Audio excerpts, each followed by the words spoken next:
meters under 23 lineup is on your screen at the moment. Mexico, Uzbekistan, Germany, Croatia, China, Hungary, Moldova, Spain and Canada make up your starting lineup. Anything you can tell us, Jennifer Egan, about this final? So the Chinese lady, she was in the C2 500 meters that won a silver medal yesterday.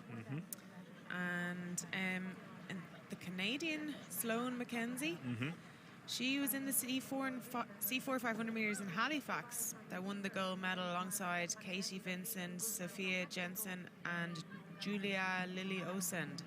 So she's senior world champion in the C4 category.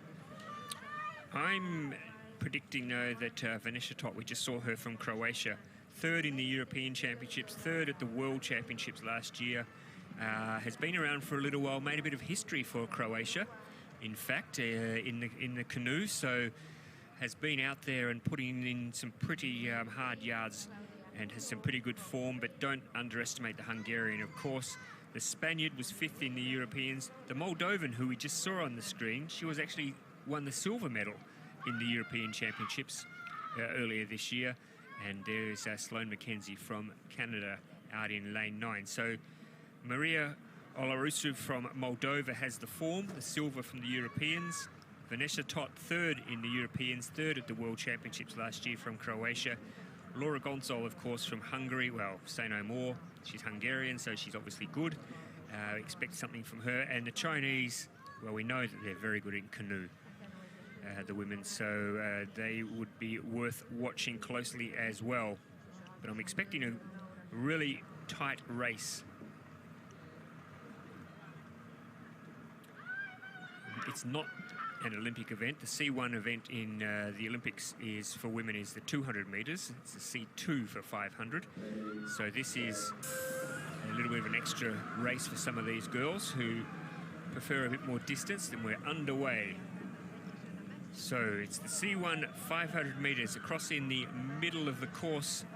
It indeed looks like it's the Croatian who's gone out hard.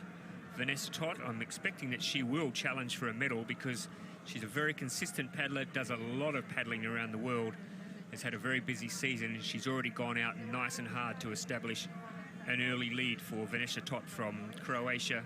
Was part of our talent identification program a couple of years back. It's a program we run for paddlers from countries where they don't have the resources that a lot of the big nations have, and so she's definitely been a success story. The Moldovan now is also coming through, silver in the European Championships. So at this stage it's the silver and bronze medalists from the Europeans, and now look at the Chinese athletes. She looks strong. She really looks strong. She's working hard. The Moldovan takes the lead, though, at the halfway stage from the Chinese athlete, I think over in lane 2 from Uzbekistan.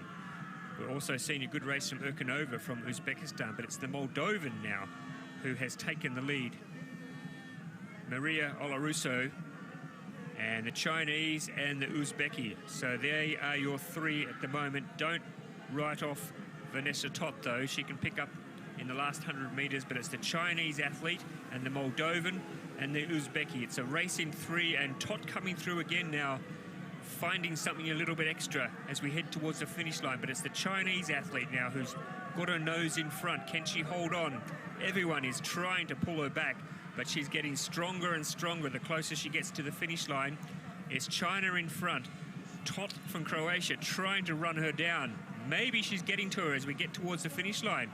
I think the Chinese athlete is stopping. I think she's struggling. I think it's the Croatian now who's lifting as we get towards the finish line. It's China just in front. TOT from Croatia. Maybe she's getting there in the finish. Oh, I think she got there. I think Vanesa TOT has lifted again. In the last 100 meters, she was back in 4th spot. She dropped so far back, and she has lifted again and managed to snatch gold on the finish line. Jen, is that how you saw it? Yeah, most definitely, Ross. She had a great finish there coming by the Chinese athlete. And also the Hungarian really came through in the final 100 meters to claim the bronze medal. Good finish from Laura GONCZOL from China.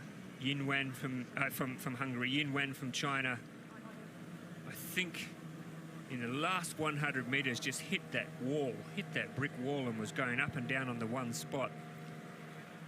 She looked so strong, the Chinese athlete, until about the last 100 meters, and all of a sudden, boop, it was like somebody had dropped an anchor off the back of her canoe because she was not making any progress at all. And Vanesa TOT, who was headed by 2 or 3 athletes, found something again. Maria OLARASU, who was leading for a lot of the race, died out towards the end as well. But that is a great response from Vanesa TOT, who was headed, and rather than throw in the towel, she's found something a little bit extra. And I'm pretty certain that she took the gold. And the Chinese, I think, the silver. Let's have a look, though. We'll get a close look at the finish here. Yeah, so not much in it, but the Croatian Vanesa TOT is your gold medalist. China second, and GONCZOL flying home, as you said, Jen, to take the bronze. Yeah, the Croatian definitely timed that very well to come through, and like you said, the Chinese possibly hit a wall in the final 100 meters, and believe me, that wall can be very painful. Yeah, I'm sure it can be. I've experienced it sometimes just walking to the canteen. It can be quite a long walk sometimes from my desk. You've got to sit down and take a breather. Confirmation, not a big margin there, 0.15 of a second between Vanesa TOT and Yin WAN from China. But there is your gold medalist. She'd be pretty happy with that. That's a great story for Vanesa TOT, as I said, coming through our development.